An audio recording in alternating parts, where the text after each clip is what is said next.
Good morning વિદ્યાર્થી મિત્રો। કેમિસ્ટ્રીની અંદર છેલ્લા 2-3 લેક્ચરથી આપણે સંતુલન અચળાંકની ચર્ચા કરી રહ્યા છીએ। સંતુલન અચળાંક Kc અને તેના અનુપ્રયોગોની અંદર તો કે વિદ્યાર્થી મિત્રો આપણે પ્રક્રિયાની અંદર પ્રક્રિયકો અને નિપજનું પ્રાકથન, આ ઉપરાંત પ્રક્રિયાની દિશા અને સંતુલન અને સાંદ્રતા કઈ રીતથી ગણવી એના માટેના દાખલાઓ અને એના કેટલાક સૂત્રોની ચર્ચા કરી। આજે આપણે સંતુલન અચળાંક Kc ભાગફળ Q આપણે જાણીએ છીએ ભાગફળ એટલે કોઈપણ સાંદ્રતાએ આ કોઈપણ સમયે એ નિપજોની સાંદ્રતા છેદમાં પ્રક્રિયકોની સાંદ્રતાને આપણે ભાગફળ વડે દર્શાવીએ છીએ અને આના આગળના ચેપ્ટરની અંદર એટલે કે ચેપ્ટર નંબર 6 ની અંદર ઉષ્માગતિશાસ્ત્રમાં આવતું વિધેય ગિબ્સ ઉર્જા એમની વચ્ચેનો સંબંધ તારવવા જઈ રહ્યા છે। વિદ્યાર્થી મિત્રો આગળના ચેપ્ટરની અંદર આપણે ભાગફળ Q અને ગિબ્સ ઉર્જા વચ્ચેનો સંબંધ આ પ્રમાણે હતો। Delta G delta G theta plus RT ln Q આ જે છે એ ઉષ્માગતિશાસ્ત્રને આધારે વર્ણન કરી શકાય। ઉષ્માગતિશાસ્ત્રને આધારે આ સૂત્ર લખ્યું છે। વિદ્યાર્થી મિત્રો ઉષ્માગતિશાસ્ત્રને આધારે ડેલ્ટા G નું મૂલ્ય ત્રણ પ્રકારની પોસિબિલિટી બને। કા ડેલ્ટા G ની કિંમત ધન હોય, કા ડેલ્ટા G ની કિંમત ઋણ હોય અને કા ડેલ્ટા G ની કિંમત શૂન્ય હોય। એટલે આ રીતથી લખી શકીએ ઉષ્માગતિશાસ્ત્ર પ્રમાણે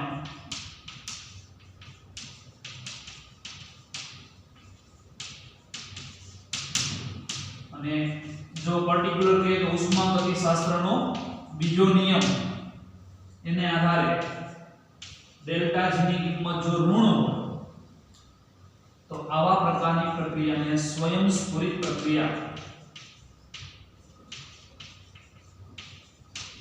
અને સ્વયંસ્ફુરિત પ્રક્રિયા એટલે તો કે પ્રક્રિયા આગળ વધે, નિપજનું પ્રમાણ વધે એટલે કે પ્રક્રિયા પુરોગામી દિશામાં વધે। પ્રક્રિયા પુરોગામી દિશામાં થાય।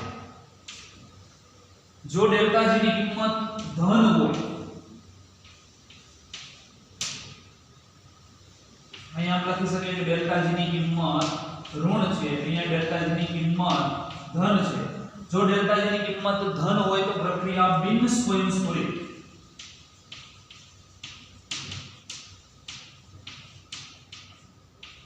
વિદ્યાર્થી મિત્રો આ પ્રક્રિયા આપમેળે થતી નથી, પરંતુ એની વિરુદ્ધ પ્રક્રિયા એટલે કે પુરોગામી દિશામાં પ્રક્રિયા આપમેળે થતી ન હોય તો એના માટે ડેલ્ટા G ની કિંમત ધન મળતી હોય, પણ એની વિરુદ્ધ પ્રક્રિયા એટલે કે પ્રતિગામી દિશામાં એ પ્રક્રિયા માટે ડેલ્ટા G ની કિંમત ઋણ મળે અને ઋણ મળે એટલે પ્રક્રિયા બિન સ્વયંસ્ફુરિત પ્રક્રિયા તો પ્રક્રિયા પ્રતિગામી દિશામાં થતી હશે। પ્રક્રિયા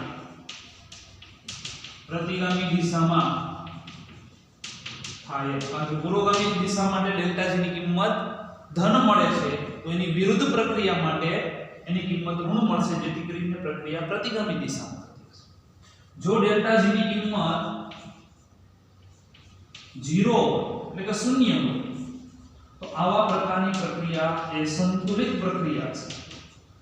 સંતુલિત પ્રક્રિયાનો મતલબ શું કે પ્રક્રિયા પુરોગામી દિશામાં અને પ્રતિગામી દિશામાં બંને દિશામાં સમાન વેગથી થતી હોય એટલે પ્રક્રિયા માટે એની ડેલ્ટા G એટલે કે મુક્ત ઊર્જાનો ફેરફારનું મૂલ્ય કઈ વધશે નહીં એટલે ડેલ્ટા G ની કિંમત શૂન્ય।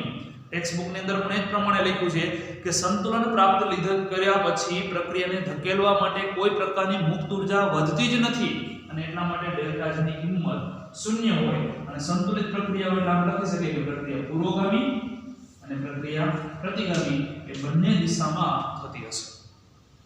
આ આપણે આગળના ચેપ્ટર નંબર 6 ઉપરથી એનું વર્ણન લઈએ। અહીંયા આપણે સંતુલિત પ્રક્રિયા હોય તો સમીકરણ જે છે ઉપરનું સમીકરણ આ જે સમીકરણ એને સમીકરણ નંબર 1 આપો તો સમીકરણ 1 માં જો ડેલ્ટા G 0 ત્યારે આવું મૂકી શકીએ તો પ્રક્રિયા કેવી હશે? સંતુલિત પ્રક્રિયા છે. તો જો ડેલ્ટા G ની કિંમત હું શૂન્ય મૂકું તો Q હું લખી શકાય તો કે Q KC. કારણ કે સંતુલિત સમયે ભાગફળ Q નું મૂલ્ય એ KC ને સમાન હોય છે. એટલે સંતુલિત પ્રક્રિયા માટે આ બંને ઉપરના સમીકરણમાં મૂકીએ તો આ થશે 0 delta G theta plus RT ln KC. વિદ્યાર્થી મિત્રો અહીંયા જો ડેલ્ટા G ને સૂત્રનો કરતા બનાવીએ તો ડેલ્ટા G થીટા પેલું સમીકરણ આપણે મળે છે -RT ln KC જે 12મા ધોરણ માટે પણ ઉપયોગી સમીકરણ છે. નેક્સ્ટ આગળ બીજું સમીકરણ તરફ જઈએ. Delta G theta -RT ln KC માં ln KC ને જો સૂત્રનો કરતા બનાવીએ તો ln KC delta G theta RT. જો ln ને દૂર કરી અને KC ને સૂત્રનો કરતા બનાવીએ વિદ્યાર્થી મિત્રો ln એટલે log base e. ln એટલે શું છે તો કે ln એટલે એ છે log base e અને એટલા માટે જેના બેઝ ઉપર હોય એની ઘાતાંકમાં આ મૂલ્ય મળશે. એટલે KC ને સૂત્રનો કરતા બનાવીએ તો KC e delta G theta RT. વિદ્યાર્થી મિત્રો આને આધારે પણ આપણે કેટલાક અગત્યના પોઈન્ટ્સ લખવાના થતા હોય છે કે ડેલ્ટા G ની કિંમત જો ઋણ મૂકીએ એટલે કે અહીં લખીએ પ્રમાણે ડેલ્ટા G ની કિંમત ઋણ હોય તો પ્રક્રિયા પુરોગામી દિશામાં આગળ વધે તો KC નું મૂલ્ય કેટલું મળે તો કે ડેલ્ટા G ની કિંમત ઋણ મૂકીએ એટલે માઈનસ માઈનસ એ પ્લસ થઈ જશે. એટલે આ વેરિએશન પ્લસ થશે તો K ની કિંમત હંમેશા 1 કરતા વધારે મળે. એટલે એના માટેના ત્રણ અગત્યના પોઈન્ટ કે જો ડેલ્ટા G ની કિંમત ઋણ તો KC ની કિંમત છે 1 કરતા વધારે મળે અને 1 કરતા વધારે મળે ત્યારે પ્રક્રિયા એ પુરોગામી દિશામાં આગળ વધે છે.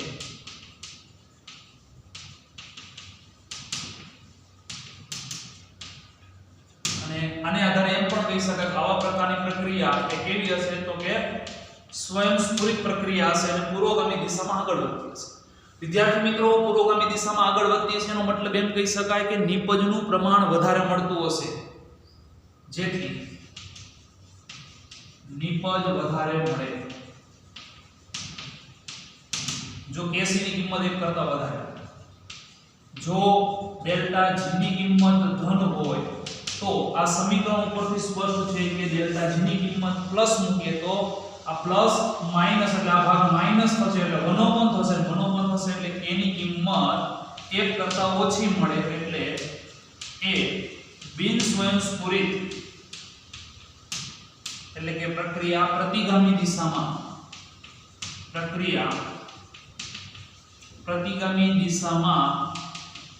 આગળ વધે જેથી નિપજનું પ્રમાણ ઓછું મળે.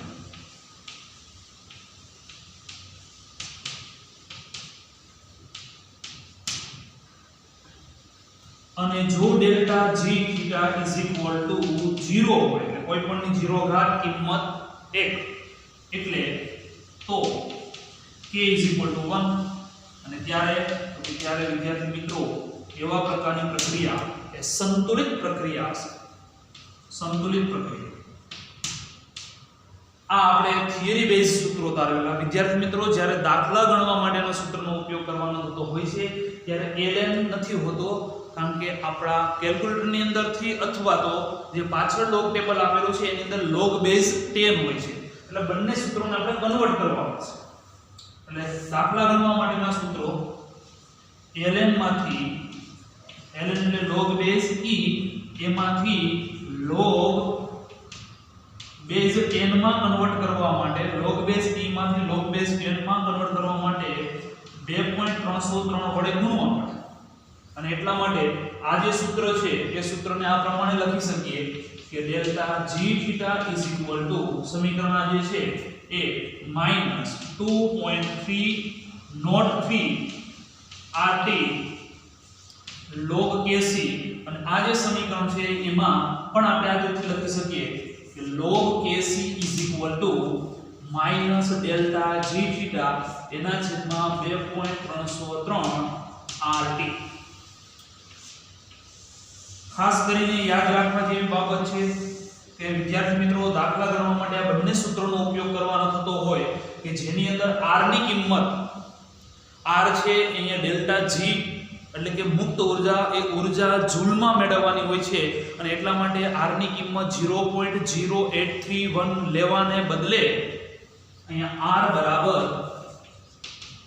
8.314 joule mall inverse kelvin inverse લેવાની થશે, જે પણ સાથે આપણે નોંધી લઈએ.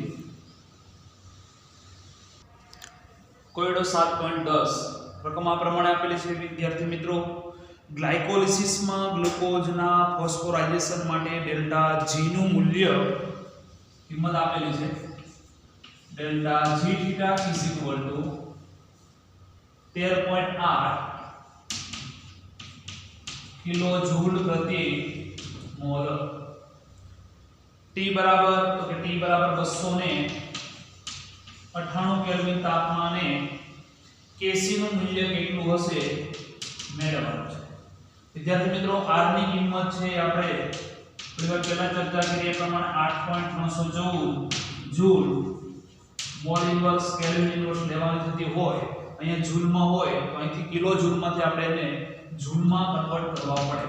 એટલે કે 13800 1000 વડે ગુણાકાર કરીએ એટલે 13800 જૂલ પ્રતિ મોલ. કેસી મેળવવાના છે સૂત્ર આપણે જાણીએ છીએ કે delta G theta is equal to minus 2.303 RT log KC અથવા log કેસી વાળું સૂત્ર ડાયરેક્ટ લખો અથવા ને સામેની બાજુ લઈ જાઓ એટલે કે ડેલ્ટા જી થીટા એના છેદમાં માઈનસ 2.303 આરટી. કિંમત મૂકીએ 13800 એને ભાગ્યા 2.303 માઈનસ કે 8.314 ગુણ્યા 298. કેલ્ક્યુલેશન કરીએ 13800 ભાગ્યા 2.303 ભાગ્યા 8.314 ભાગ્યા 298. એટલે વિદ્યાર્થી મિત્રો log કેસી બરાબર તમને કિંમત મળે છે log કેસી બરાબર માઈનસ 2.4185. વિદ્યાર્થી મિત્રો log કેસી એની કિંમત આ મળે છે કેસી ઇઝ ઇક્વલ ટુ તો કે કેસી ઇઝ ઇક્વલ ટુ આને આપણે કન્વર્ટ કરવા પડશે અથવા ડાયરેક્ટલી આનો એન્ટીલોગ લઈએ 85. તો આનો ડાયરેક્ટ એન્ટીલોગ લેવા માટે ખાસ ધ્યાનમાં રાખીએ કે પોઈન્ટ આગળ જે વેલ્યુએશન છે એ વેલ્યુએશન 5 કે 7 સુધી માઈનસ અંક હોય તો આ કેલ્ક્યુલેટરની અંદર ડાયરેક્ટલી એન્ટીલોગ જોઈ શકાય. પરંતુ જો એની કિંમત ખૂબ મોટી હોય તો એનું એન્ટીલોગ ડાયરેક્ટ કેલ્ક્યુલેશનમાં જોઈ શકાતો નથી કેલ્ક્યુલેટરની અંદર, અને એટલા માટે આને આપણે કન્વર્ટ કરતા પહેલા શીખી જઈએ. તો આ કન્વર્ટ આને આ પ્રમાણે કરી શકાય, એના કરતા એક વધારે એટલે કે 3 બાર અહીંયા અંકનો સરવાળો 9 છેલ્લા અંકનો સરવાળો 10 આ અંકનો સરવાળો 9 કરીએ એટલે 5 ને 4 9 8 ને 1 9 1 ને 8 9 અને છેલ્લા અંકનો સરવાળો 10 એટલે 5 ને 5 10. વિદ્યાર્થી મિત્રો આનો આપણે એન્ટીલોગ એ આપણી પાછળ જે એન્ટીલોગેરિધમ બુક આપેલી છે ટેક્સ્ટ બુક ની અંદર જે પાછળ એન્ટીલોગેરિધમ બુક આપેલી હોય ફિઝિક્સમાં, કેમિસ્ટ્રીમાં તો આપેલી નથી પરંતુ ફિઝિક્સમાં આપેલી હોય તો એમાં 58 નું 1 માં પોઈન્ટ પછીના અંકનું જોવાનું હોય, 58 નું 1 માં 5 નું મીન ડિફરન્સ જોવાનું હોય છે અને પોઈન્ટ આગળની કિંમત હોય છે એને 10 ની ઘાત પર મૂકવાની છે એટલે 10 -3. 58 નો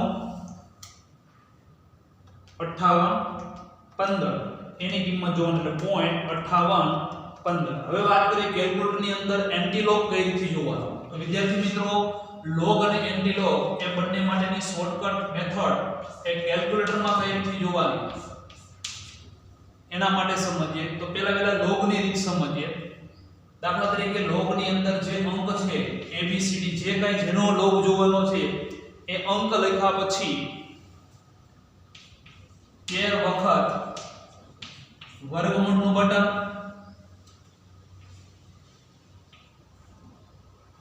માઈનસ 1 ગુણ્યા 3557.5 અને છેલ્લે બરાબરનું બટન. વિદ્યાર્થી મિત્રો આ પ્રોસેસ કરીએ એટલે તમને એનો લોગ મળી જશે. એન્ટી લોગ ની અંદર તો કે એન્ટી લોગ ની અંદર આના કરતા વિરુદ્ધ એટલે કે પોઈન્ટ પછીના અંક આપણે મોટા ભાગે લેવાના હોય છે.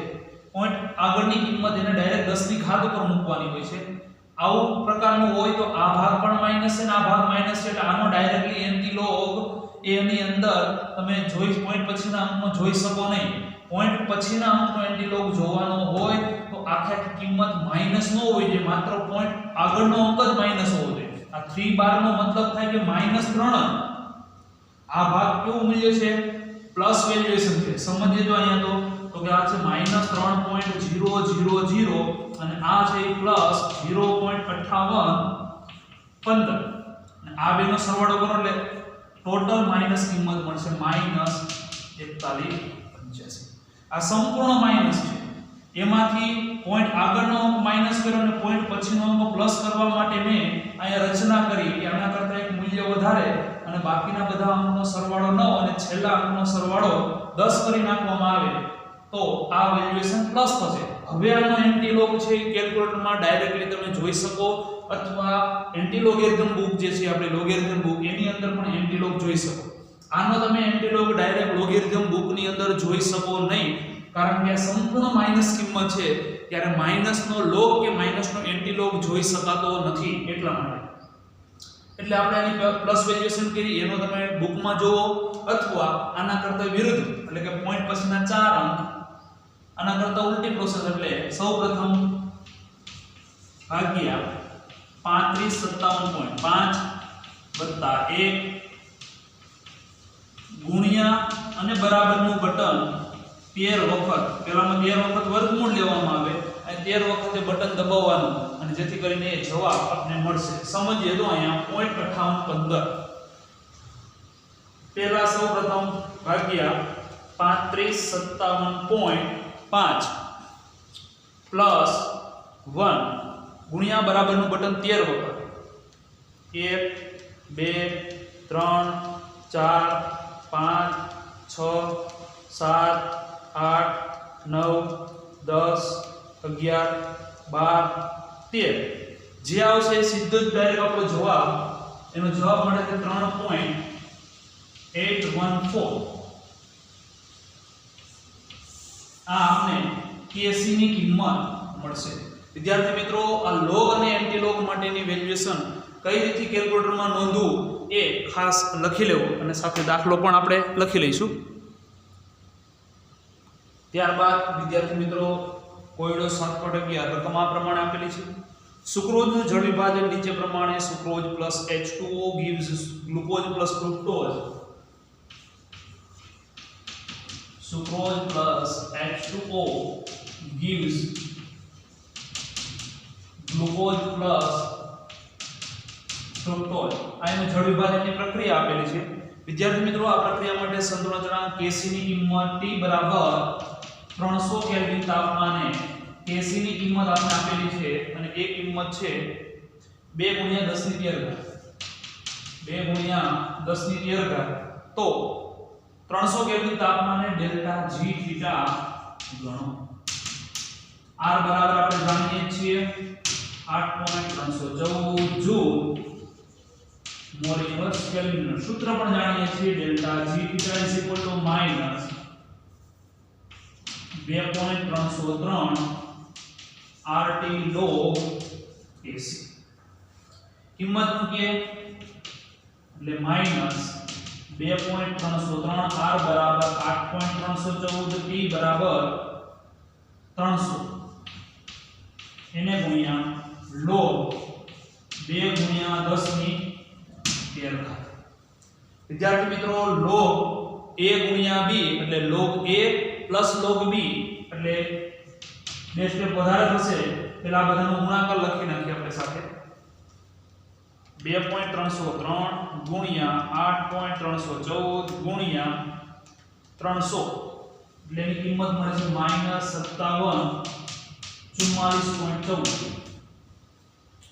એને ગુણ્યા log આપણે કન્વર્ટ કરી નાખીએ તો log 2 log 10 ની 13 વિદ્યાર્થી મિત્રો ઘાત વાળો log હોય તો ઘાત ક્યાં આવશે આગળ એટલે આપણે સીધા ડાયરેક્ટ ઘાતને 13 ઘાત આગળ લખીએ કયા બેઝ ઉપર log છે તો કે 10 ના બેઝ ઉપર log છે જે બેઝ ઉપર log હશે એનો આધાર હોય તો એની કિંમત 1 મળે log બેઝ 1 અને એનો જ log જોવાનો હોય તો એની કિંમત 1 મળે અથવા ડાયરેક્ટલી 10 નો log જો કેલ્ક્યુલેટરમાં જોવો તો પણ ભલે અને લોગેરિધમ બુકમાં જોવો તો પણ ભલે 10 નું 0 માં એટલે કિંમત એની 1 મળતી હશે 1.000 એટલે આનો log 1 13 ગુણ્યા 1 એટલે 13 થશે આનો log કેલ્ક્યુલેટરમાં જોઈએ વિદ્યાર્થી મિત્રો આનો log 0.3010 છે કેલ્ક્યુલેટરમાં જોઈએ ચેક કરીએ 2 13 વખત વર્ગમૂળ 1 2 3 4 5 6 7 8 9 10 11 12 13 -1 ગુણ્યા 3557.5 બરાબર 0.3010 એટલે આનો log 0.3010 એટલે -5744.14 અહીંયા થશે 0.3010 અને આ થશે 13 એટલે આ થશે 13.3010 પ્લસ 13 ગુણ્યા 5744.14 એટલે આપણી પાસે કિંમત મળશે ડેલ્ટા g થીટા -76402.9 જૂલ પ્રતિ મોલ વિદ્યાર્થી મિત્રો આ જે કિંમત આપણે મળી એ ડેલ્ટા g થીટા ની કિંમત મળી આ રીતથી તમે log અને એન્ટીલોગ સરળતાથી લખી અને મેળવી શકો છો કિલો જૂલ માં કન્વર્ટ કરવાના હોય તો 3 પોઈન્ટ કન્વર્ટ કરી 1 2 ને 3 એટલે -76.4029 કિલો જૂલ પ્રતિ મોલ લખી લઈએ ત્યારબાદ વિદ્યાર્થી મિત્રો સંતુલનને અસર કરતા પરિબળોની ચર્ચા કરીએ તો વિદ્યાર્થી મિત્રો આપણે જાણીએ છીએ કે કોઈ પણ રાસાયણિક પ્રક્રિયા પુરોગામી અને પ્રતિગામી બંને દિશામાં થતી હોય અને જો એમાં કોઈ પણ પ્રકારનો ફેરફાર કરવામાં આવે તો એની અસર એ સંતુલન પર કેવા પ્રકારની થશે એના માટે લસેટરજન નામના વૈજ્ઞાનિકે વિવિધ પ્રયોગો કરી અને એણે નિયમ આપ્યો છે જેને લસેટરજનના નિયમ તરીકે ઓળખવામાં આવે એટલે સંતુલનને અસર કરતા પરિબળો માટે અગત્યનો નિયમ જેને લસેટરજનનો નિયમ તરીકે ઓળખવામાં આવે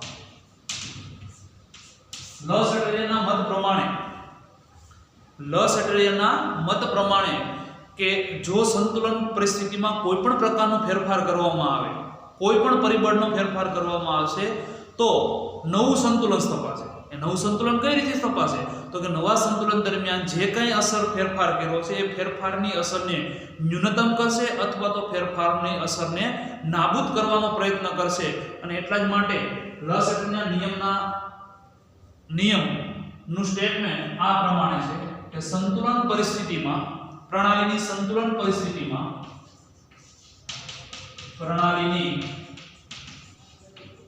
સંતુલન પરિસ્થિતિમાં કોઈ પરિબળનો ફેરફાર કરવામાં આવે તો પ્રણાલી આ અસરને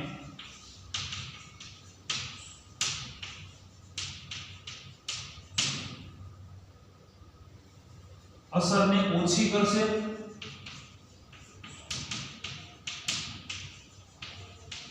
અથવા તો નાબૂદ કરશે આ લસેટરનો નિયમ છે અને એનું આ નિવેદન છે શક્ય હોય ત્યાં સુધી એ અસરને ઓછી કરશે અથવા તો એને અસરને નાબૂદ કરશે અથવા અસરનો ફેરફારનો પ્રતિકાર કરશે વિદ્યાર્થી મિત્રો અહીંયા આપણા અભ્યાસક્રમની અંદર કુલ 5 પ્રકારના પરિબળોનો ફેરફારનો અભ્યાસ કરવાનો છે પહેલું સાંદ્રતામાં ફેરફાર બીજું દબાણમાં ફેરફાર, ત્રીજું નિષ્ક્રિય વાયુનો ઉમેરો, ચોથું તાપમાનમાં ફેરફાર અને પાંચમું ઉદ્દીપકની અસર અથવા ઉદ્દીપકનો ઉમેરો. વિદ્યાર્થી મિત્રો, સ્ટેપ બાય સ્ટેપ આપણે સમજવાનું છે. સૌપ્રથમ વાત કરીએ સાંદ્રતામાં ફેરફાર. તો પહેલું સાંદ્રતામાં ફેરફાર કરવામાં આવે તો શું?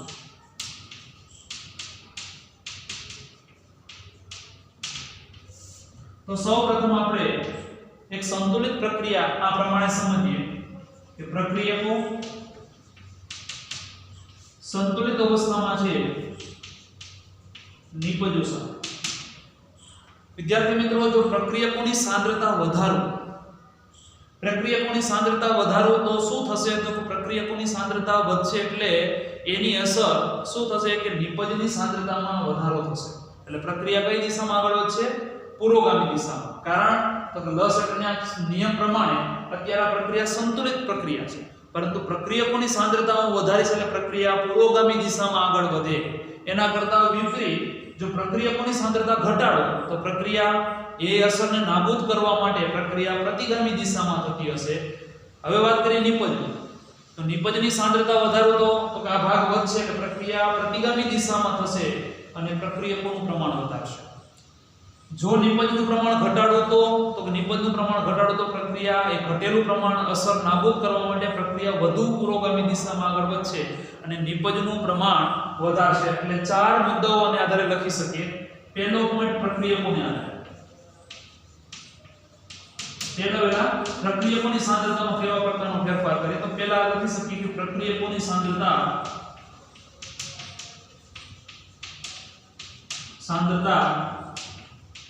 વધારતા. પ્રક્રિયકોની સાંદ્રતા વધશે એટલે વધારતા પ્રક્રિયા પુરોગામી દિશામાં આગળ વધશે અને નિપજનું પ્રમાણ વધારશે. ક્યાં સુધી વધારશે? ફરી પાછું નવું સંતુલન પ્રાપ્ત થાય નહીં ત્યાં સુધી. સેમ એજ પ્રમાણે પ્રક્રિયકોની સાંદ્રતા ઘટાડો તો પ્રક્રિયકોની સાંદ્રતા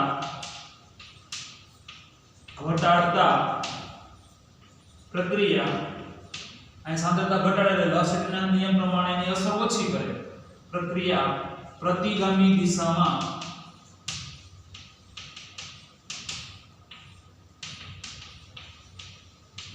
આગળ વધશે અને નિપજનું પ્રમાણ ઘટાડશે અને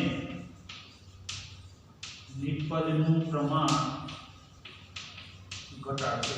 આ પ્રક્રિયકોની સાંદ્રતાના ફેરફારને આધારે લખવું. એ જ પ્રમાણે જો નિપજોની સાંદ્રતાને આધારે ફેરફાર પ્રમાણે લખવું હોય તો સૌપ્રથમ પહેલો પોઈન્ટ લખીએ નિપજોની સાંદ્રતા વધારતા. નિપજોની સાંદ્રતા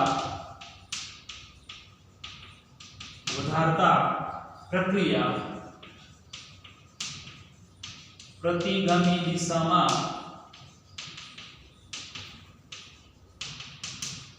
આગળ વધશે અને પ્રતિગામી દિશામાં આગળ વધે તેથી નિપજોનું પ્રમાણ ઘટાડશે.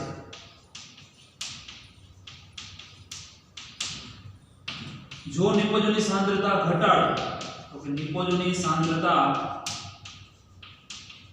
ઘટાડતા પ્રક્રિયા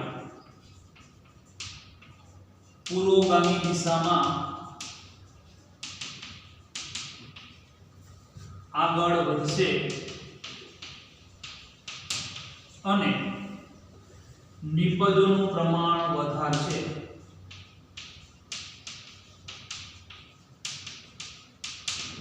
આનો મતલબ એમ કહી શકાય કે જ્યારે સંતુલનમાં રહેલી કોઈ પણ પ્રક્રિયા હોય, પ્રક્રિયા કે નિપજની સાંદ્રતામાં ફેરફાર કરવામાં આવે તો લસટના નિયમ પ્રમાણે એ સાંદ્રતાનો જે ફેરફાર છે એનો અસરને નાબૂદ કરે એટલે કે પ્રક્રિયા મિશ્રણનું સંગઠન એવી રીતે બદલાશે કે જે સાંદ્રતા વધેલી સાંદ્રતા છે એને ન્યૂનતમ કરવાનો પ્રયત્ન કરે, એટલે કે પ્રક્રિયકોની સાંદ્રતા વધે છે તો એને ન્યૂનતમ કરવા માટે પ્રક્રિયા પુરોગામી દિશામાં આગળ વધે, નિપજોની સાંદ્રતા વધે છે તો એને ન્યૂનતમ કરવા માટે પ્રક્રિયા પ્રતિગામી દિશામાં આગળ વધે છે.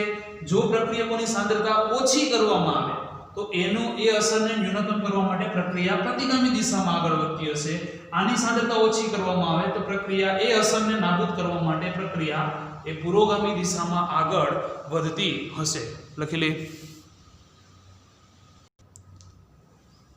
આપણે જે ચર્ચા કરી એ પ્રમાણે કે જ્યારે સંતુલનમાં રહેલી પ્રક્રિયામાં કોઈ પણ પ્રક્રિયા કે નિપજની સાંદ્રતાનો ફેરફાર કરવામાં આવે તો વિદ્યાર્થી મિત્રો પ્રક્રિયા મિશ્રણનું સંગઠન કેવી રીતે બદલાશે કે સાંદ્રતા ફેરફારની અસરને ન્યૂનતમ કરે. ઉદાહરણ તરીકે પ્રક્રિયાને સમજીએ તો વધારે થોડો ખ્યાલ આવશે. ઉદાહરણ તરીકે H2+I2 gives 2HI. આના માટે સંતુલન અચળાંક Kc નું મૂલ્ય આપણે જાણતા હોઈએ. હવે પ્રક્રિયાની સાંદ્રતાનો કોઈ પણ પ્રકારનો ફેરફાર કરવામાં આવે તો એને આધારે ભાગફળ ગણવામાં આવે. ભાગફળ Q સૂત્ર શું છે તો કે HI નો સ્ક્વેર છેદમાં H2 અને I2. હવે પ્રક્રિયકોની સાંદ્રતા વધારે વિદ્યાર્થી મિત્રો જો H2 અને I2 ની સાંદ્રતા વધે તો શું થાય તો કે ભાગફળ QC નું મૂલ્ય સંતુલને શું હોય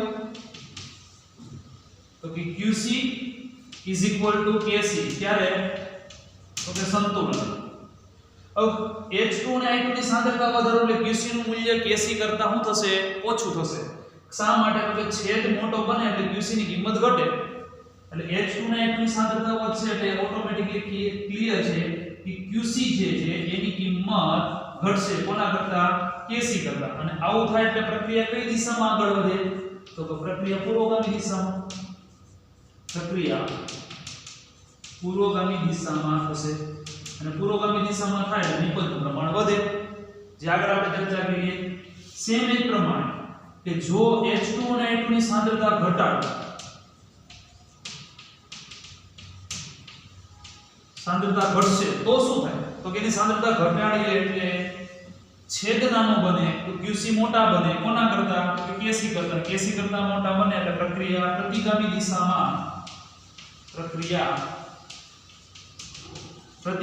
દિશામાં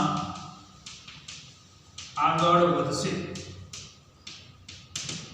આ જ પ્રમાણે HI ની સાંદ્રતાને અનુલક્ષીને પણ લખી શકીએ.